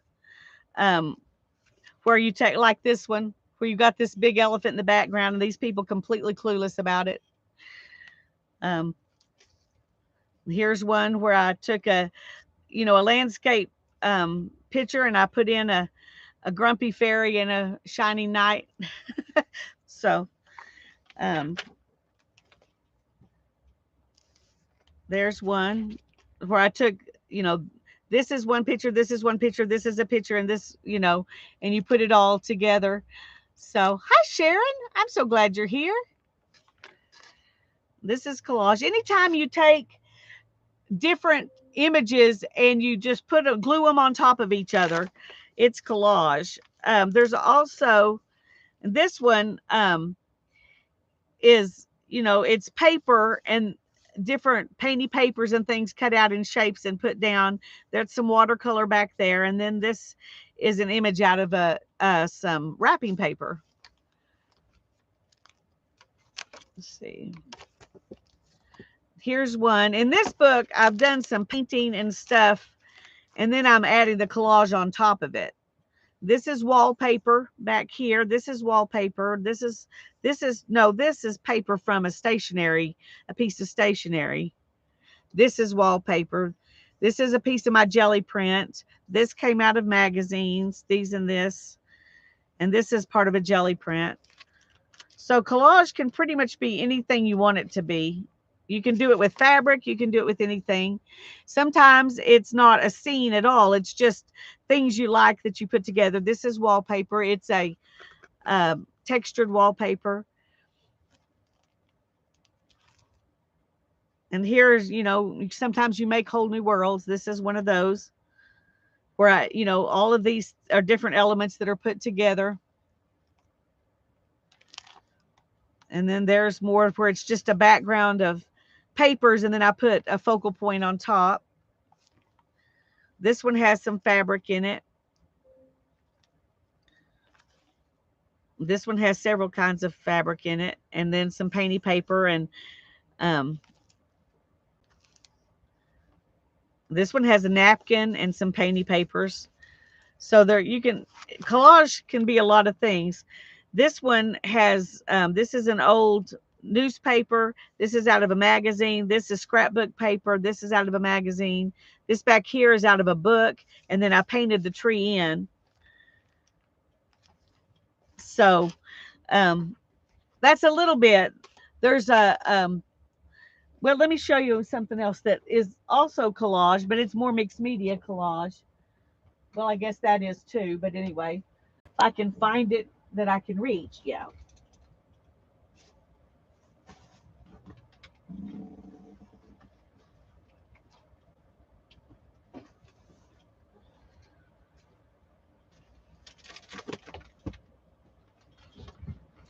When I said I like to make books that are finished when I'm through, this is the kind of thing I was talking about. This is collage on cardboard. It's got some fabric and some images and paint. There's even some stamping, but this is still considered collage. This is um I really loved making this book. All three of these are probably my favorites. This one I painted the tree in the background and then collaged that on top. This one even has buttons, lace. This is an eco print, part of Tanya's eco print that she sent me, and I put it in there. This is completely different. It's not really, I mean, it's collaged, but this is our first crunchy book that we made, where we took like these are images off of the back of a calendar that show you what the calendar pages look like, and I collaged those on top of these are painty papers that I made on my jelly plate. And I just took things out of books and out of calendars and everywhere and put it all together. A little bit of your stamp booking days, yeah. Just and this is acetate, and I put it in a die cut machine and embossed it. So it's just fun. It's just putting things together. And in this one, there's some words. I don't always use words, but lots of times I'll put some kind of words. Like these, the calendar said believe, and so that's the word. And then on this one, here's the guy, and I cut this just phrase out of a book, and it says he found himself in a strange land, and that was the words I put on there. So they don't necessarily even have to be a whole sentence or just one word. This one is out of a book. It just says to fly it to your heart. This one says make this journey of your own. So you can put whatever kind of words you want. This is another cardboard book. This one was done on some playing cards from a game. This one's done on cardboard too. I did this one first and this one second. Well, this one first, second and third, I guess really. But Tanya and I did these together too. I can't remember if we did that one or if I just did another one because I liked it so much. But this is definitely more collage. But there's more painting and stenciling and stamping and stuff in this one because the pages are bigger, and so I could do more stuff. I even added a flower and a brad and fabric. This one, these are mixed media collages, but a lot of the collages I do are just paper on paper, and so you know cutting out images and gluing them down, and so it's not really, I don't think, mixed media, but these are definitely mixed media books.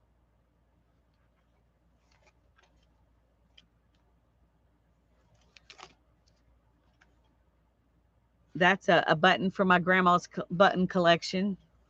I think these are too. I don't use my grandma's buttons very often. I usually use ones I get at the thrift store, but in this book, I wanted to use some of my grandma's buttons. And this one, I put this button inside a flower I made out of yarn. And this was another button that I kind of braided this flower out of yarn. So that's probably more than you wanted to know, TJ, but that is collage. At least my, you know, my version of collage. What I was really wanting to show you was, oh, here it is. I found it.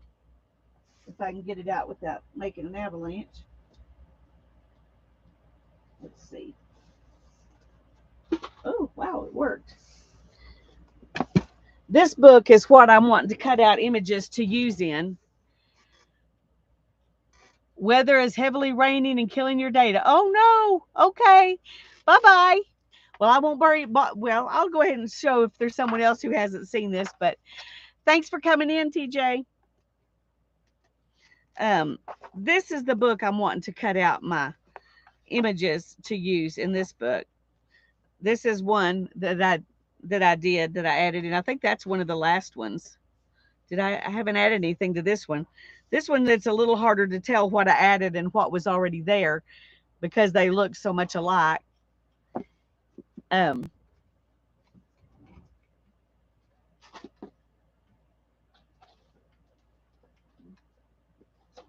okay. Oh, that was a nice break from my spinning. Maybe I could go back and get it done now. Oops, another notification.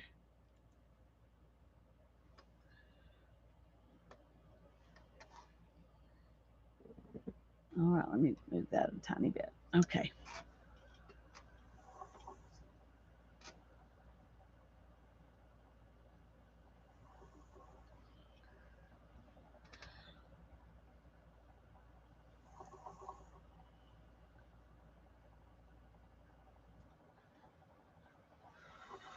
I'm plying yarn, Sharon.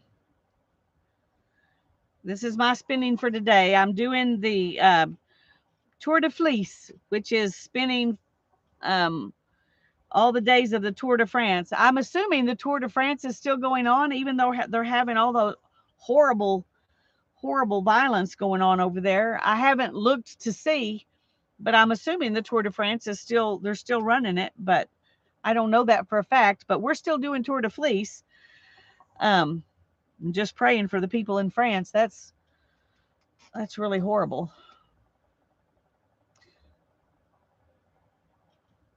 But my main goal for Tour de Fleece is to just spin every day. And so, oops, that's a piece I need to get off. Okay.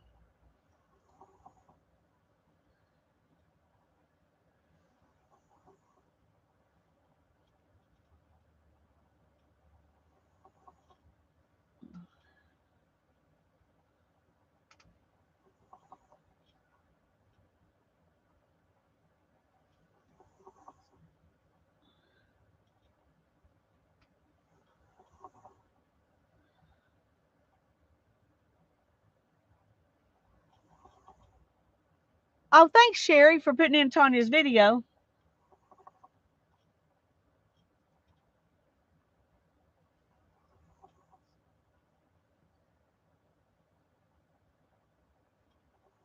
I may have missed something in the comments. So I'm just going to ask, is that a new video for today? Or is that the one that she put out over the weekend, the first haul video? Is this a second haul video? Or is this a video? What is the video? Let me just say that and you can tell me instead of me asking a bunch of things and then.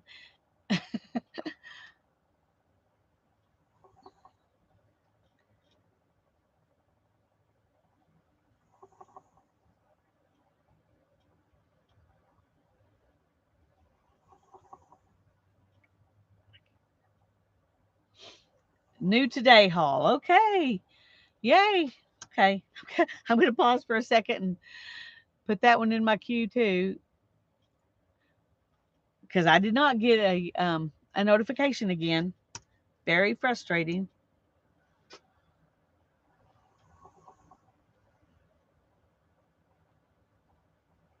Garage sales and thrift stores. All right, my favorite kind. Although I tell you, all that fabric she got in that first one was amazing. Very, very, very cool fabrics. Now the other things were cool too, but those fabrics were really amazing. I'm having to work very hard to not go to the quilt store and see if they have them. I'm having to work hard not to do that.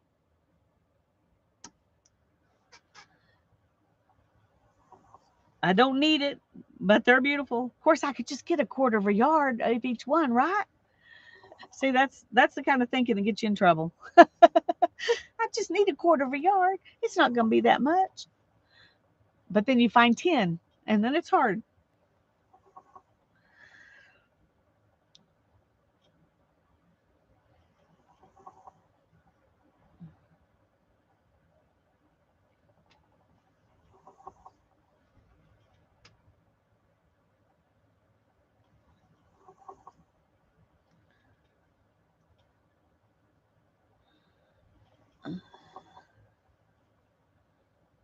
It's 3:15. I still haven't finished this one skein of yarn. Of course, I have stopped a few times, but it doesn't usually take me quite this long. I may need to speed up my spinner. Maybe that's the problem. But I'm not going to do it while I'm in the middle of the of this skein, because if I do that, it will change it, and then half my yarn will be different from the other half, and I don't want to mess with that. So we're just going to keep going it this way. Paper and anything artist supply. That's right. It will be interesting, Sharon. I agree.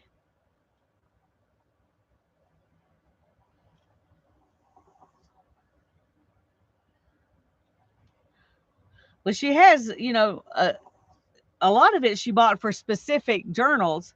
She's got a lot of journal making in her future, because she has quite a few that she wants to make. I know she wants to make a sunflower journal and an Edgar Allan Poe journal and an Alice in Wonderland journal. I'm trying to think, a Dr. Seuss journal. So we ought to be, if they ever stay home, we ought to be able to see some really fun journals coming out of Tanya's channel.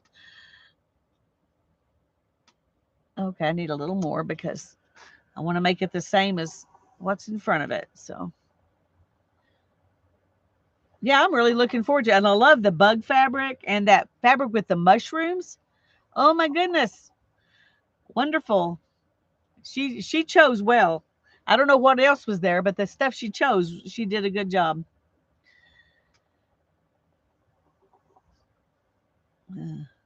Oh, Becky, are you still here? I don't know if you're still here, but I loved your dress. That you posted a picture that you had sewn. It looks so cool and comfortable and cute.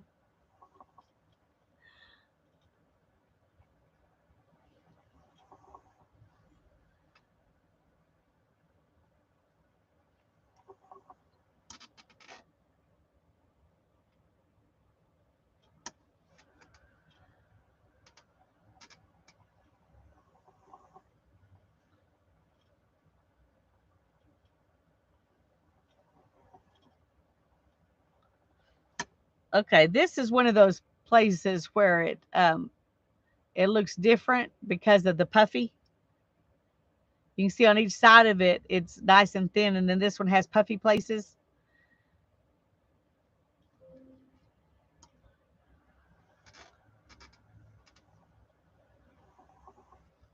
Oh no, it went away finally. Okay, I just need to be more patient. Brittany says that's what I'm saying. She needs to stay home long enough to make some of those journals. Yeah. Well, I imagine in the winter they'll stay home, and um, when they get back from the September trip, she'll be home for a little while, till spring anyway. But when you buy one of those RVs, you need to use it because it's a pretty big investment. So I'm happy that they get the chance to do that. I think it's really cool. But I do miss her. I do miss getting to stream with her and watching her videos when they're gone.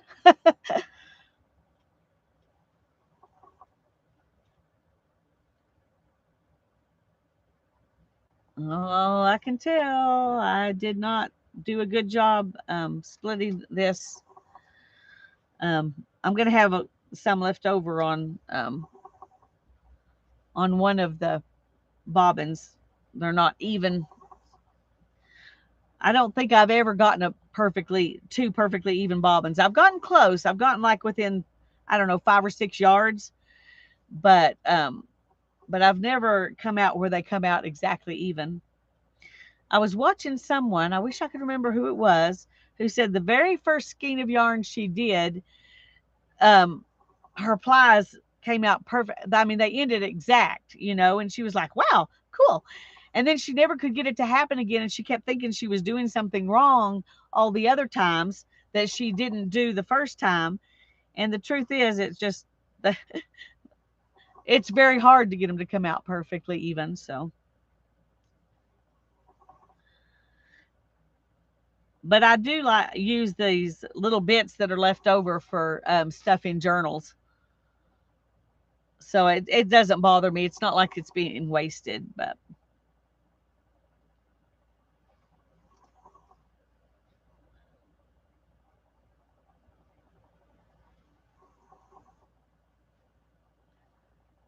okay. Bye bye, Barbara. Good luck at your appointment. Hope it goes well.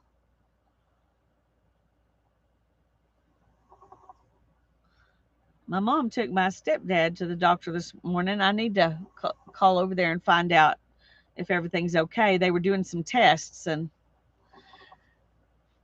they don't tell me stuff unless I ask.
The guy who made this wheel is making he's working on one now that has a even winder, so you don't have to stop and move the hooks.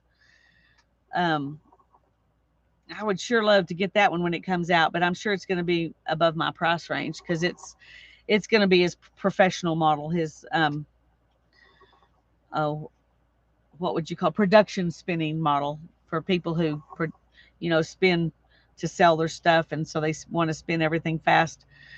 um this one's fast enough for me. I just wish it had that even winder on it, but anyway, it doesn't hurt me to stop and move it. That would just be the ultimate in lazy spinning. See if if it had the even winder.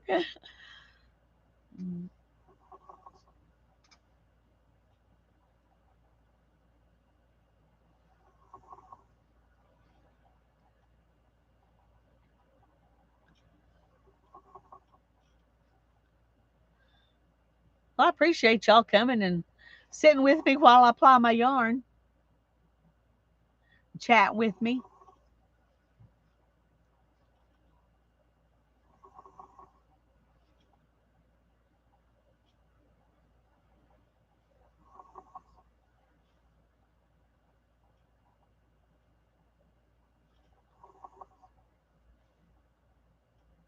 I don't guess y'all can see it yet, but this one, no, it's, well, can you see how this one is half empty and that one's still full down there? Oh, goodness. That was really probably. Let's see if we can straighten this back up. Okay. I just wanted to show you how uneven they were. Oh, thank you, Julie. So are y'all. I really enjoy. I like streaming twice as much as I like making videos, and I enjoy making videos. So And it's because of y'all. Y'all are the reason I like to stream better than I like to make videos. And I can understand why some people just stream and they don't bother making videos. Um, I just can't stream as often as I would like to show things, and so I make videos. That's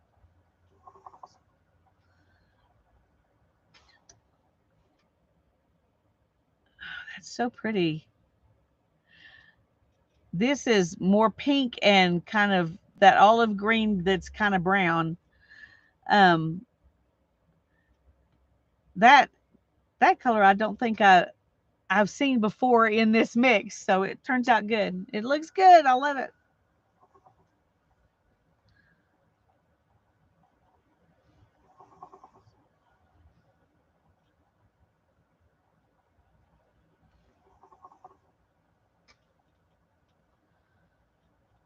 We're getting there.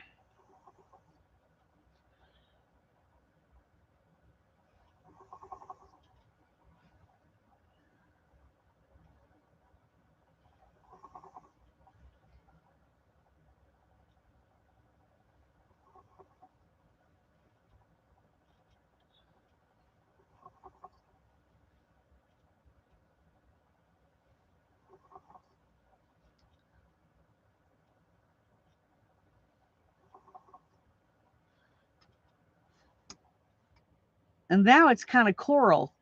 It's like the orange got toned down. Man, I'm just loving the nuances of this. I really wish y'all could see um, how many different colors there are in this. But maybe when I get it washed and in a skein, it'll be easier for you to see.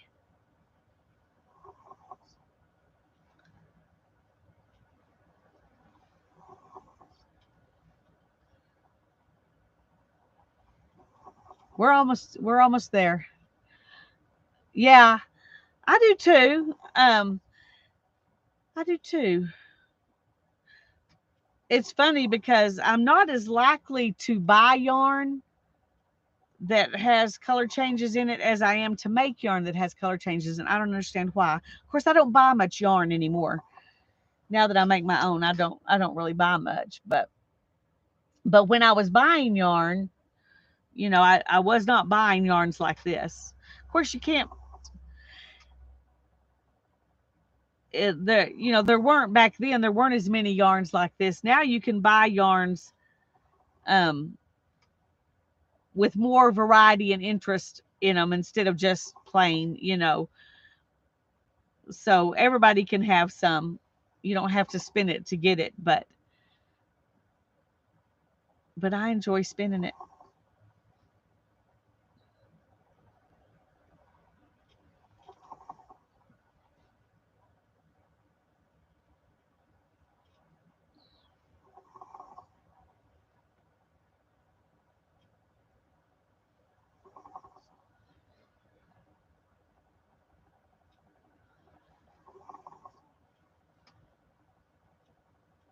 And of course, there are tons of places on Etsy, and online where you can buy yarn that people have spun.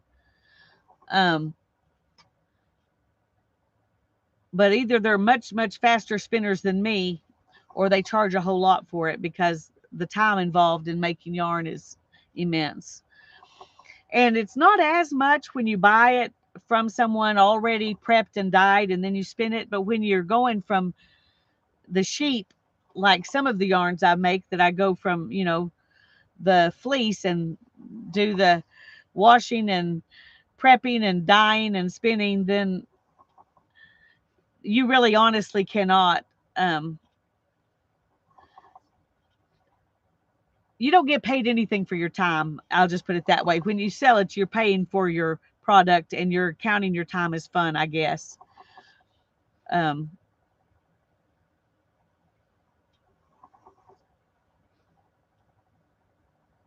unless you're a much better, faster spinner than I am. But I'm mostly doing it for a hobby anyway and not to make money. So,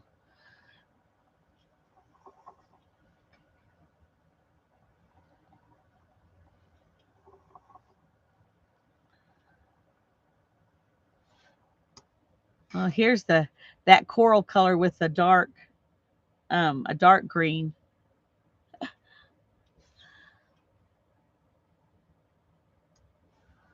But I'm definitely going to get it all on here.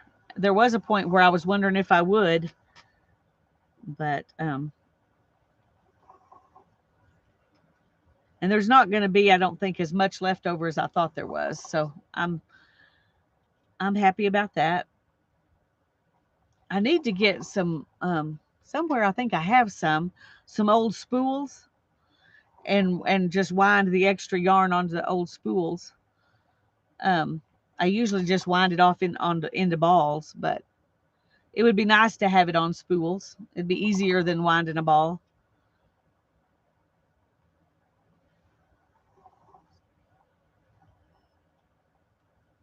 You can't see the green. Well, it's always blended with something else. There wasn't as much green in here as everything else. And I'm trying to remember. I think this is wool that I dyed, but I'm not 100% certain. Um, I spun it like 3 years ago. Sorry, I spun it 3 years ago into the singles form, so I can't remember for sure because it is colors that I would have used, but I can't remember if I did. It doesn't really matter at this point, but it would have been good to have kept up with that.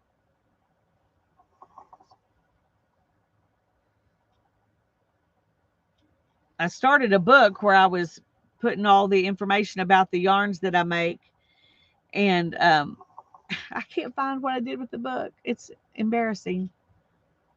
I can't find it. I'm sure I will, but there's going to be a lot of yarn made in between where I finished that and where I started up again that won't be in the book because I can't remember all the particulars since I didn't write them down. I could be writing them down somewhere else to move into that book, but no, haven't been doing that.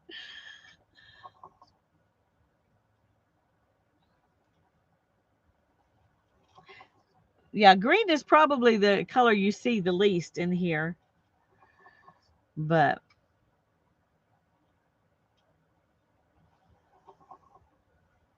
put notes in the bags. Yeah. Well, the the problem is I filled both of these bobbins and then I just set them aside on a shelf, you know. Um, and I think I did have it labeled at one time, but I moved them several times and the label got done. But yeah, I need to write it down. Um, I try to keep, if I buy it, I try to keep the wrapper where they tell me what it is with it. And that's what makes me think maybe I did dye this one myself. From now on, yeah, I do need to make a more conscious effort because I gave some skeins of yarn to a basket that our guild was putting together for the Texas Weavers Conference, um, and I I couldn't remember what fibers, what kind of wool, what kind of, and one of them was just pure wool. It was brown, and the other one had that same color of brown, but then it had some silk and stuff in it.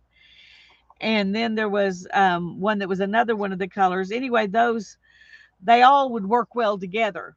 And so, but um,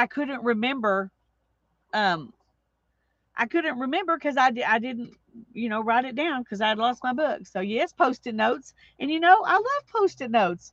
I should have thought to do that, but I didn't.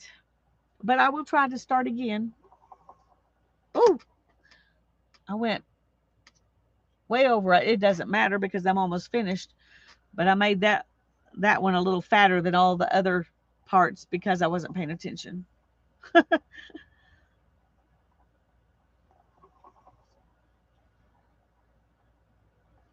We're getting close, getting close.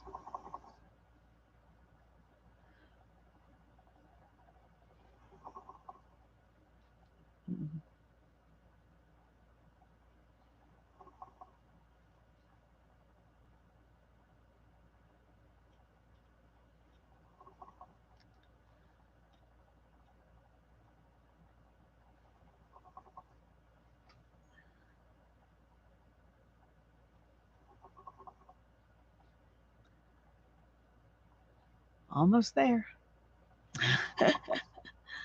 Uh, okay.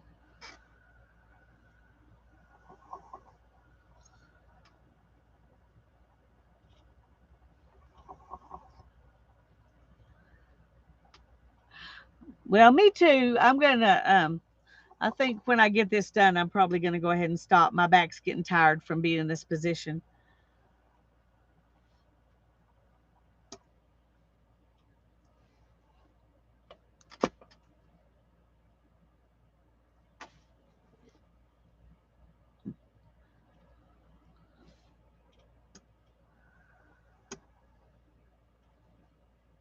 Okay. I'm gonna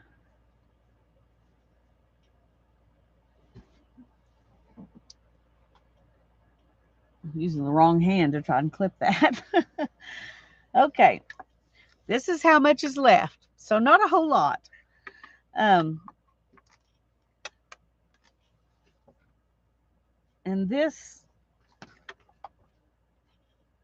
is what it looks like. This is my extra humpy. There you go. I just spread it out a little bit. You will never know. No one will ever know. um, anyway, that's what it looks like. And I'm bound to have something here that I can wrap that yarn around. Hmm. Thank you. I really should have some bobbins or something. Okay, this is a silly thing to do, but no, it won't work. Never mind. I'll use this because I don't use this glue stick anyway. This is a repositionable glue stick, and I had a project for storing stuff that I thought this would work well. Okay, let that loose. I have it kind of tied down so that it doesn't get so that these don't spin ahead of this, which can happen. Thank you, Sherry. Thank you, Brittany. Thank you, Sharon.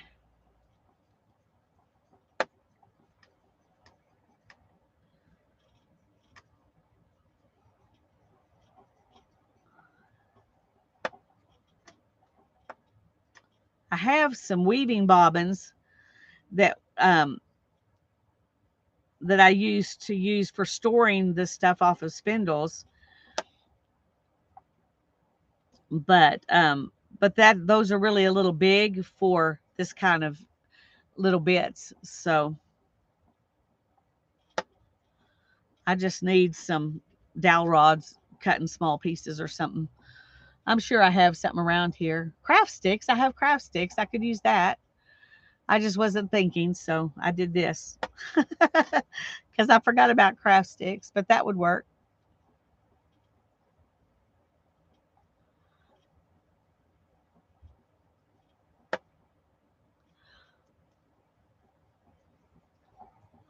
Well, this is probably the least interesting part of the yarn, so I guess it's okay that it's more um, paler colors. So I guess it's all right that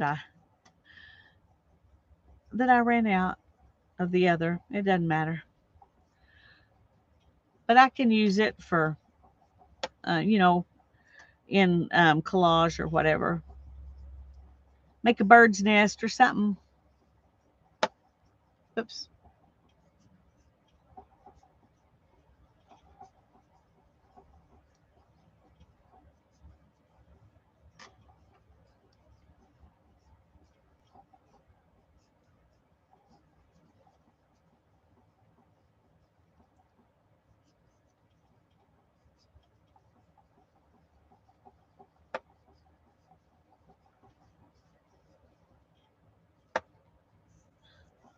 We're getting there.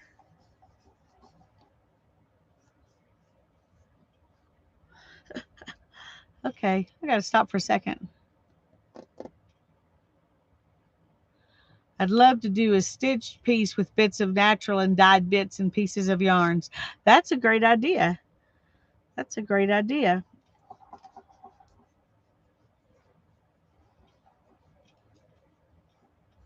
Okay.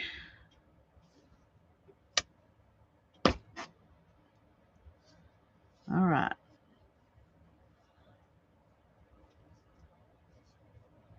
So there's my extra bits I'll stick in here to use sometime. One nice thing about using linen as your leader is that it's stronger than wool, and so it rarely breaks when you're breaking off your yarn like that. Sometimes I cut it, but today it was a break it day, I guess. Crochet little flowers with it. Yes, yes, that would work. I haven't crocheted with those tiny little crochet hooks in so long. I'm not sure I could do it anymore. My hands don't have the strength that they used to have. But anyway, it is 3:41, and I told myself I needed to get off at 4, so I'm not leaving much before that. But I do need to go. Thank you all for coming and um, being with me today, and for being your sweet selves with TJ. I appreciate that. I'm sure Hannah does too.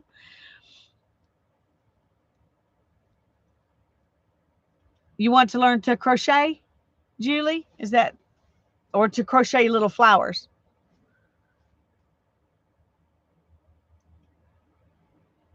Thank you. And you have a nice day at work. I know you said you had to leave soon, so I'm assuming you're going to work. Little flowers, yeah. I bet you can do it. Teresa crochets little flowers, I think. Don't you crochet little flowers, Teresa? Violet crochets little flowers. I don't know if she's made any videos. I haven't seen Violet around much in a long time, but I know she crochets pretty little flowers. Oh, no work today. Yay. All right. Okay. Well, I'm going to get my stuff back in the house and then relax a little bit before I have to take the puppy out. It's not that hard. It's just one more thing to have to do, you know. Just need a pattern or a video. There are videos for sure, Julie. Just, crochet little flowers. Put that in the search and I bet you'll find it. I love you all. God bless you. Have a wonderful day, a great 4th of July. Um, and I'll see you Thursday on Tanya's channel. Thursday on Tanya's channel. And I think we're doing it at 1:30 on Thursday as well. Bye-bye.